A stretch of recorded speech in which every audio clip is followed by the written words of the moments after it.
But in the end, what wins the day is your capacity to, your own inner capacity, your ability to relate to the part of you that doesn't have limit.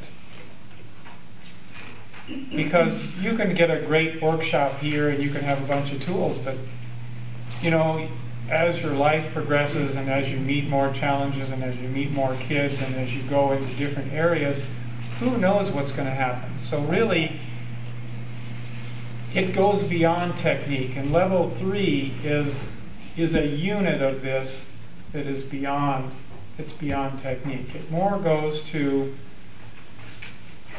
giving you the touch of what yoga is.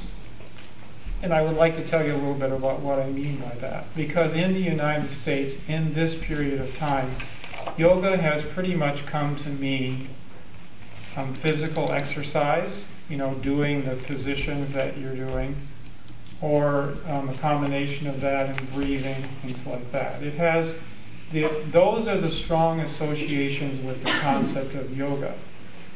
But that isn't really what the way yoga that isn't really the way yoga has been, and it's the way it has grown up. And I heard in that last presentation, I'm glad I wasn't doing those exercises with you, I'll tell you. That's I'm not 7 or 8. And, but anyway, the explanation there was that yoga had grown up in India, and yes, it did grow up in India and Tibet. It also grew up on the steppes of Russia, and it also grew up in the Mayan culture. So the great amount of it that exists, that got preserved, yes, does come out of India and Tibet. And what yoga really, it just evolved. It wasn't, you know, it's just a whole garden variety of things, and it was contributed by who knows who over thousands of years of time. And what it is, it's the interrelationship between what you experience yourself to be and your own inner instinct that you are an unlimited being, and navigating in that space. That's really what yoga is. So over thousands of years of time, X number of people with no names contributed all kinds of things that encourage the experience of the unlimited part of a being. So those are, for example, there's a whole part that is physical yoga. That's, you can call that hatha yoga if you want to.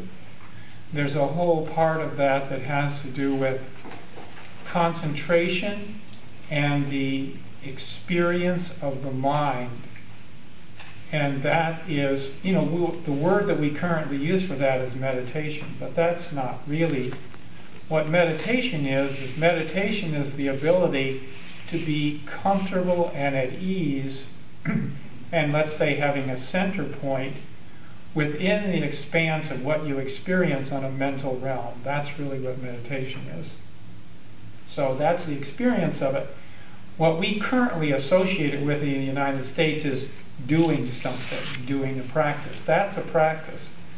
But, you know, taking a walk in the woods could be your ability to, you know, work in the landscape of your mind and what your the interplay of what you experience as you and your mind. So it's I'm just giving you the flavor that yoga, the way it really is and the way it has grown up and evolved, is a huge, expansive thing. It also includes the use of sound. So currently in the United States, there's the idea of introducing sound in meditation, for example, and chanting and things like that. And there's a tension around those kind of concepts sometimes.